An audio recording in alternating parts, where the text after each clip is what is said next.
Hello students, welcome to the Madhusudan classes. आज से हम लोग एक नई सीरीज की स्टार्टिंग करने जा रहे हैं। क्लास 11th मैथ्स स्टैट्स, और ये हमारा पार्ट 1 होने वाला है। तो कृपया आप हमारे चैनल को सब्सक्राइब कर लीजिए एंड बेल वाले आइकन को भी प्रेस कर लीजिए, ताकि इन फ्यूचर में आने वाली अपकमिंग वीडियोस का नोटिफिकेशन आपको सबसे पहले मिल सके। तो चलिए शुरू करते हैं हम लोग। यहाँ पर हमारे इम्पोर्टेंट टॉपिक्स क्या क्या होने वाले हैं जो कि हम कवर करेंगे। सबसे पहले सेट क्या होता है, फिर उसके बाद हम लोग देखेंगे सेट को रिप्रेजेंट कैसे किया जाता है, रोस्टर फॉर्म और set builder form. Then empty set, finite set and infinite set, equal set, singleton set, power set, Venn diagrams, open and close intervals. तो ये सारी चीजें हम लोग देखने वाले हैं। अच्छा, अब आप लोगों को बेटर अंडरस्टैंडिंग हो इसके लिए मैंने क्या किया है, इसको पार्ट में डिवाइड किया हुआ है। तो हमारा जो पार्ट 1 रहेगा वहां पर हम क्या डिस्कस करेंगे, सेट, रोस्टर फॉर्म और सेट बिल्डर फॉर्म। अगेन हम लोग पार्ट्स में लेकर आएंगे वीडियो, तो बाकी सारी चीजों को भी डिस्कस करेंगे, है ना। तो इसके बाद जब आपका चैप्टर कंप्लीट हो जाएगा, फिर आपको एनसीईआरटी प्लस जो रेफरेंस बुक है उनकी आपको प्रैक्टिस भी कराई जाएगी। तो यहाँ पर आपको काफी सारे फायदे हो सकते हैं, बस आपको पेशेंस बनाने की जरूरत है थोड़ा सा। चलिए अब आगे बढ़ते हैं। सबसे पहले नंबर बात करते हैं सेट क्या है। Set is a well defined collection of objects. यहाँ पर जो सबसे इंपॉर्टेंट वर्ड है वो मुझे नजर आता है वेल डिफाइंड। तो वेल डिफाइंड वर्ड को मैंने कर लिया सर्किल। चलिए अब सबसे पहले नंबर बात करते हैं सेट क्या है। सेट का मतलब होता है कलेक्शन। अब कलेक्शन, जनरल लाइफ में कलेक्शन वर्ड का मतलब क्या है, किसी भी चीज का ग्रुप बनाना, है ना। अगर मैं आपसे कहूं कि मुझे ग्रुप बना के दीजिए बॉबिल का, तो AEIOU, आप कहेंगे ये बॉबिल्स हैं। क्या है? बॉबिल्स। अच्छा, अगर मैं आपसे बोलूं कि आप मुझे ग्रुप बनाइए सारे के सारे नेचुरल नंबर का जो कि लेस देन 6 है, तो 1 2 3 4 5, ये क्या है? ग्रुप ऑफ नेचुरल नंबर्स, है ना। Natural numbers less than 6। अच्छा, मैं अगर आपसे बोलूं कि आप प्राइम नंबर्स का एक ग्रुप बनाइए 6 से कम वाले, है ना, तो ये क्या हो जाएगा? Group of prime numbers less than 6। इसमें क्या आएगा? 2, फिर 3, 5। अच्छा, तो आपने देखा ये डिफरेंट डिफरेंट जो मैंने ग्रुप क्रिएट किए, इन्हीं को क्या बोला जाता है? सेट, है ना। ये क्या है? सेट। अच्छा, यहाँ पर इंपॉर्टेंट बात क्या है? यहाँ पर इंपॉर्टेंट है वेल डिफाइंड वर्ड। क्या है? Well defined. जरा सोच के देखिए, अगर मैं आपसे बोलूं टॉप 5 मोबाइल फोन बताइए आप क्या हो सकते हैं, तो आप मुझे बता सकते हैं X, Y, Z, P, Q. लेकिन अब आप मुझे सोच के बताइए, आपकी जो चॉइस है, क्या जरूरी है वो हर एक इंसान की चॉइस सेम हो? नहीं, यहाँ पर किसी दूसरे व्यक्ति की चॉइस कुछ अलग तरीके से भी हो सकती है। तो इस वजह से इसको कभी भी हम मैथमेटिक्स में एक सेट नहीं बोलेंगे। क्या नहीं बोलेंगे? सेट। या और अदर लैंग्वेज में हम इसे क्या बोल सकते हैं कि वेल डिफाइंड नहीं है। क्या नहीं है? वेल डिफाइंड नहीं है। अच्छा, तो आई होप कि आपको ये सारी चीजें समझ में आ रही होंगी, है ना। तो सेट का मतलब क्या है? जो पर्सन के हिसाब से चेंज ना हो, है ना, या जो सिचुएशन के हिसाब से चीजें बदले ना, जो आपकी चीजें फिक्स रहें। कैसी रहें? फिक्स। उन्हें हम मैथमेटिक्स में क्या बोलते हैं? सेट बोलते हैं। अब आप किसी भी सेट की बात कर लीजिए यहाँ पर, और किसी भी पर्सन से पूछ लीजिए, उनके लिए बॉबिल्स का ग्रुप सेम रहने वाला है, नेचुरल नंबर लेस देन 6 का ग्रुप सेम रहने वाला है, और प्राइम नंबर्स लेस देन 6 का ग्रुप भी सेम रहने वाला है। बट यहाँ पर टॉप 5 क्रिकेटर्स ये बदल जाएगा, है ना। तो इसको हम कभी भी सेट नहीं बोलेंगे क्योंकि ये वेल डिफाइंड नहीं है। अच्छा, यहाँ पर कुछ इंपॉर्टेंट एग्जाम्पल दिए गए रिवर्स ऑफ इंडिया। अब आप ये किसी भी कंट्री के पर्सन से पूछ लीजिए, तो उसके लिए रिवर्स ऑफ इंडिया का कलेक्शन सेम होने वाला है। वहीं पर अगर मैं बात करूं स्टूडेंट ऑफ बाई स्कूल, तो ये भी एक सेट क्रिएट करते हैं। मेंबर्स ऑफ माय फैमिली, ये भी एक सेट क्रिएट करते हैं। चलिए एक और एग्जांपल लेते हैं, एक मैथमेटिकल एग्जांपल लेके हम लोग चीजों को समझने की कोशिश करते हैं थोड़ा। यहाँ पर अगर मैं एक क्वाड्रेटिक इक्वेशन लिखूं x² प्लस 5x प्लस 6, और मैं ये मान के चल रहा हूँ कि अगर आपने 11th क्लास में मैथ सेलेक्ट की है तो आपको ये सारी चीजें तो आती होंगी ना। अगर मैं यहाँ पर रूट निकालूं तो क्या आएंगे, -2 -3। अच्छा मुझे आप एक चीज बताइए, क्या इस क्वाड्रेटिक इक्वेशन को जो मैंने सॉल्व किया है और रूट निकाले -2 -3, अदर पर्सन अगर कोई सॉल्व करता है तो क्या इसके रूट चेंज हो जाएंगे? नहीं, इसके रूट कभी भी चेंज नहीं होंगे। तो इसी वजह से हम इसको क्या बोलेंगे, एक सेट बोलेंगे, है ना। क्योंकि ये क्या नहीं हो रहा है, चेंज नहीं हो रहा है ना, इसी वजह से सेट बोलेंगे और इसी वजह से हम इसे वेल डिफाइंड भी कहेंगे, है ना। तो आई होप कि आपको समझ में आया होगा कि सेट क्या होता है। चलिए अब हम लोग आगे बढ़ते हैं। सेट को रिप्रेजेंट कैसे किया जाता है? तो सेट हमेशा कैपिटल लेटर से रिप्रेजेंट किया जाता है। फॉर एग्जांपल अगर मैं लिखना चाहता हूँ कोई सेट ए है तो -2 -3 -4, तो यहाँ पर मैं किसका यूज करूंगा, कैपिटल लेटर का। सी है कोई सेट मान लो, तो यहाँ पर ए आई ओ यू, इस तरीके से मैं एक कैपिटल लेटर का यूज करके अपने पूरे के पूरे सेट को रिप्रेजेंट करता हूँ। तो ये बात भी आपको समझ में आ गई होगी। चलिए अब बात करते हैं। फॉर एग्जाम्पल मेरे पास कोई सेट है PQRS। अच्छा आप मुझे एक चीज बताइए, ये जो लिखे हुए हैं इनको बोलते हैं हम लोग एलिमेंट्स ऑफ द सेट, और आप कह सकते हैं ऑब्जेक्ट्स ऑफ द सेट, और आप बोल सकते हैं मेंबर्स ऑफ द सेट। अच्छा आप इन्हें एलिमेंट्स कहिए, ऑब्जेक्ट्स कहिए, मेंबर्स कहिए, तीनों सेम है ना, कोई भी वर्ड आप यूज कर सकते हैं। यहाँ पर सबसे इंपॉर्टेंट बात क्या है, आप स्मॉल लेटर्स में लिखेंगे। जो भी एलिमेंट्स होंगे या जो भी ऑब्जेक्ट्स होंगे या जो भी मेंबर्स होंगे, आप उन्हें किस में लिखेंगे, स्मॉल लेटर्स में लिखेंगे। तो दो बातें यहाँ पर याद रखने वाली है ना। चलिए ये वाली बात भी आपको समझ में आ गई होगी। अब हम लोग आगे बढ़ते हैं। अच्छा अगर मैंने कहा कि कोई सेट है मेरे पास और उसके अंदर कुछ एलिमेंट्स दिए गए A, B, C, D, अब मुझे बताना है कि ये जो बी एलिमेंट है वो इस सेट ए से बिलोंग करता है। तो इस बात को मैं कैसे लिखूंगा, अगर जनरल तरीके से मैं बताना चाहूँ तो मैं लिख सकता हूँ B is the element of set A. लेकिन जरा आप सोचिए, क्या ये बात मैथमेटिक्स के लेवल पर सही है? नहीं, क्योंकि मैथमेटिक्स में हम चीजों को सॉर्ट करने की कोशिश करते हैं, है ना। तो इसके लिए हम लोग एक वर्ड का यूज करते हैं, सॉरी वर्ड नहीं है ये एक सिंबल है जिसको हम लोग बोलते हैं एप्सिलॉन। क्या बोलते हैं, एप्सिलॉन, है ना। ये एक ग्रीक सिंबल है। तो इसका यूज कैसे करते हैं हम लोग, फॉर एग्जाम्पल हमें बोलना है कि ये जो बी है वो किसका मेंबर है, हमारी इस कैपिटल लेटर वाली सेट ए का।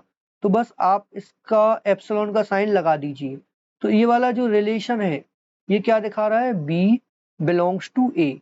अच्छा आप इसको क्या बोल सकते हैं, ये बिलोंग्स टू फ्रेज को दिखाता है। कौन सी फ्रेज को दिखाता है, बिलोंग्स टू, है ना।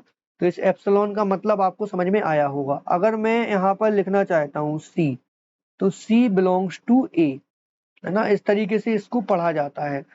अगर मैं लिखना चाहता हूँ डी, तो D belongs to A. I hope कि आपको चीजें समझ में आ रही होंगी, और यदि नहीं आ रही हैं तो आप मुझे कमेंट बॉक्स में बताइए, मैं आपके लिए और भी बेटर तरीके से चीजों को समझाने की कोशिश करूंगा। अच्छा अगर मैं आपसे कहूँ कि स्मॉल एम कोई मेरा एक एलिमेंट है, तो अगर वो बिलोंग नहीं करता है मेरे कैपिटल ए वाले सेट से, तब मैं उस केस में इस एप्सिलॉन पर एक लाइन खींच दूंगा और इसको बोला जाएगा नॉट बिलोंग्स टू। क्या बोला जाएगा, नॉट बिलोंग्स टू। ये वाली चीज भी आपकी समझ में आई होगी, है ना। तो चलिए आगे बढ़ते हैं। अब मैथमेटिक्स वर्ल्ड में कुछ पॉपुलर सेट होते हैं हमारे पास, जैसे कैपिटल एन, इसको बोलते हैं the set of natural numbers. हमारे जितने भी नेचुरल नंबर्स होते हैं वो हमारे इस वाले सेट में आ जाएंगे। आपको पता है नेचुरल नंबर्स कहाँ से शुरू होते हैं, 1 से, 1, 2, 3, 4, 5, और लास्ट में आप ये जो 3 डॉट है इनको आप लगा दीजिए इनका मतलब है कि ये एलिमेंट्स अभी बढ़ते रहेंगे और इसी तरीके से चलते रहेंगे, है ना। इसी तरीके से अगर मैं बात करूं जेड, जेड क्या होता है हमारा, the set of all integers, है ना।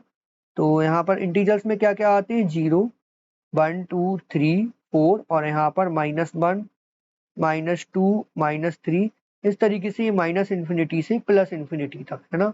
ये हमारे जेड को रिप्रेजेंट करते हैं।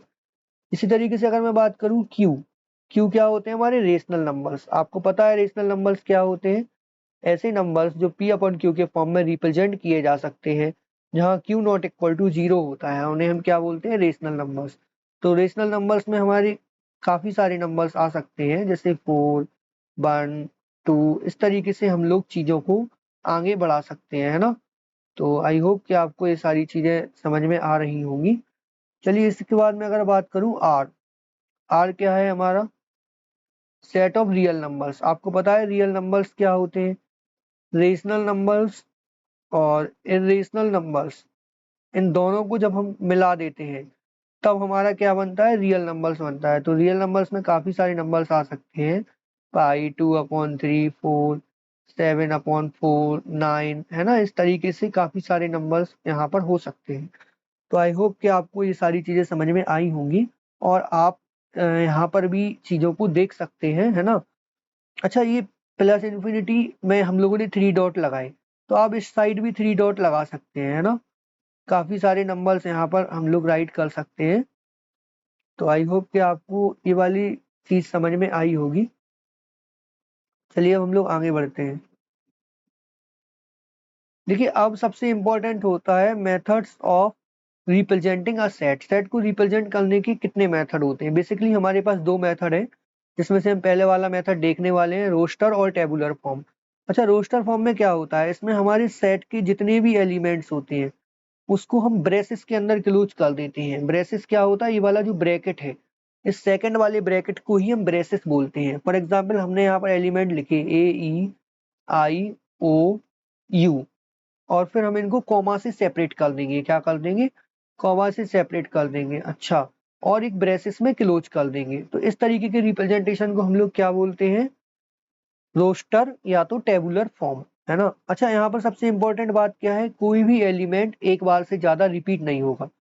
एक एग्जाम्पल लेता हूँ, अगर मैं लिखना चाहता हूँ बर्ड मैथमेटिक्स को सेट के फॉर्म में, है ना, तो आप देखिए यहाँ पर मैं मान लेता हूँ कि P मेरा कोई सेट है, तो MATHE।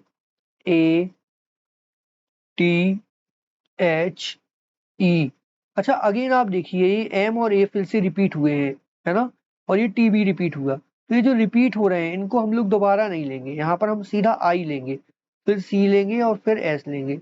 तो आपने देखा किस तरीके से मैंने अपने वर्ड मैथमेटिक्स को रिप्रेजेंट किया विदाउट रिपीटेशन। तो आपको इस बात को भी याद रखना है ना। तो आई होप कि आपको समझ में आया होगा रोस्टर फॉर्म में किस तरीके से हम लोग अपने सेट को रिप्रेजेंट कर सकते हैं। चलिए अब आगे बढ़ते हैं। नेक्स्ट हमारा आता है सेट बिल्डर फॉर्म। अच्छा, सेट बिल्डर फॉर्म ये हमारा दूसरा तरीका है सेट को रिप्रेजेंट करने का। यहाँ पर हम बेसिकली क्या यूज करते हैं, कॉमन प्रॉपर्टी, है ना। कॉमन प्रॉपर्टी से क्या मतलब है, अच्छा आप सेट के अंदर जो भी एलिमेंट लिख रहे हैं, फॉर एग्जाम्पल अगर मैं एक सेट लूं और उसके अंदर लिखूं AEIOU, तो ये तो मुझे पता है हमारा रोस्टर फॉर्म होता है। लेकिन इसके अलावा भी मैं इस सेट को दूसरे तरीके से लिख सकता हूँ। वो कैसे लिख सकता हूँ कि x मेरे पास कुछ वेरिएबल है, जहां पर x जो हमारा है वो क्या है, is a बॉबल of English alphabet. अच्छा, आपको ये बात समझ में आई, मैंने ये क्या लिखा।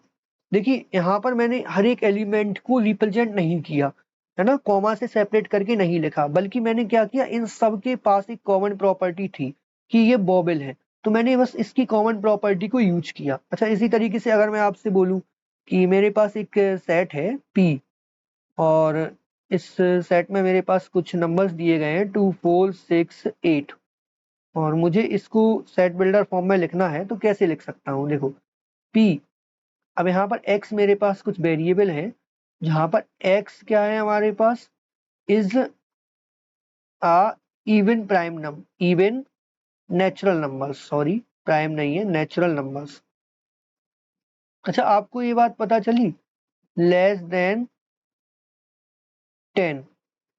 देखिए मैंने क्या लिखा, मैंने लिखा कि x मेरे पास कुछ वेरिएबल है, सेमीकोलन का यूज, फिर x क्या है, एक इवन नेचुरल नंबर है। अच्छा ये देखिए ये सब इवन नंबर्स हैं, ऑल नेचुरल नंबर्स भी हैं, तो मैंने क्या लिखा, इवन नेचुरल नंबर्स और लेस देन 10।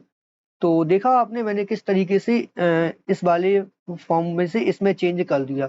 तो आई होप कि आपको समझ में आया होगा और आप आगे और भी प्रैक्टिस कर सकते हैं इन सारी चीज़ों की। मैं कोशिश करूंगा कि न्यूमेरिकल प्रैक्टिस ज़्यादा से ज़्यादा आपको कराऊं। चलिए हम लोग आगे बढ़ते हैं।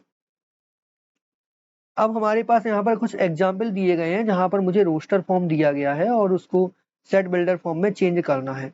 तो चलिए वन बाई वन देखते हैं। सबसे पहला यहाँ पर क्वेश्चन जो मुझे दिया गया है वो है, इसको मैं सेट ए मान लेता हूँ, 2 4 6 8 10।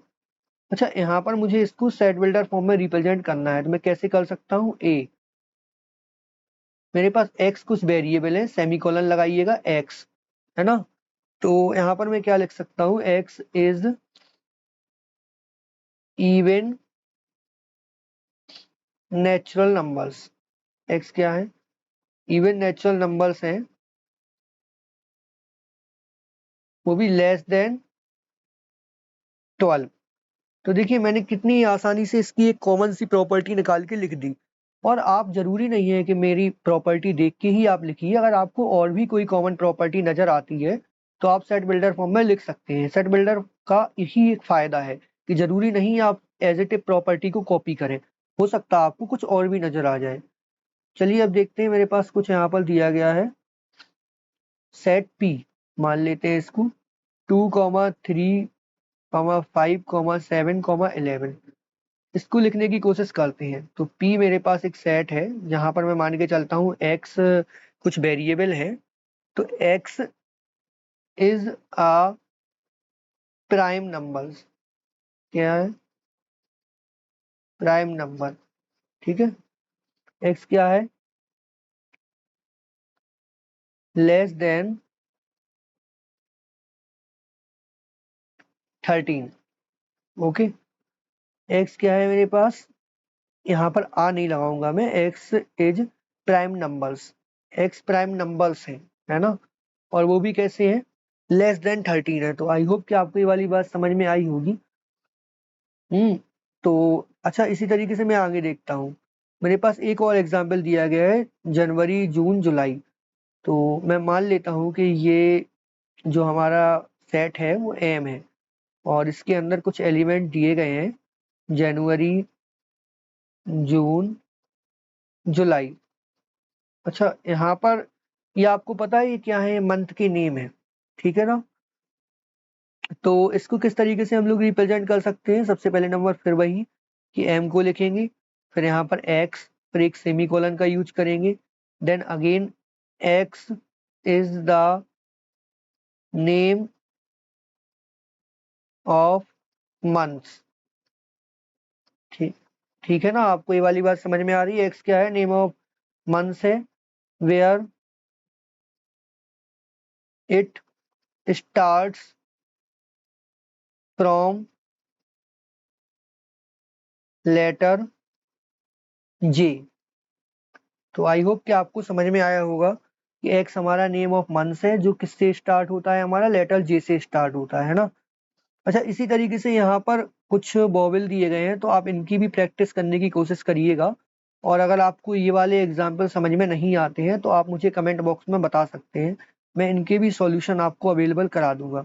तो thanks for watching the videos. इसी तरीके की और भी वीडियो पाने के लिए हमारे चैनल को सब्सक्राइब कर लीजिए।